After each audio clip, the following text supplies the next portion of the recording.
High Mona. Hello Shakib. কেমন আছো তুমি মোনা? আমি ভালো আছি, তুমি কেমন আছো? ভালো।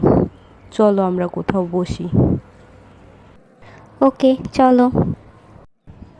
তারপর মোনা, দিনকাল কেমন যাচ্ছে তোমার? ভালো সাকিব। তোমাকে আমার কিছু বলার আছে মোনা। বলো সাকিব, কি বলবে? না মানে মোনা, আমি তোমাকে ভালোবাসি। আশা করি তুমি আমাকে ফিরিয়ে দেবে না মোনা। আসলে আমার কি বলা উচিত আমি বুঝতে পারছি না। ওকে, তুমি ভাবো। ওকে, বাই।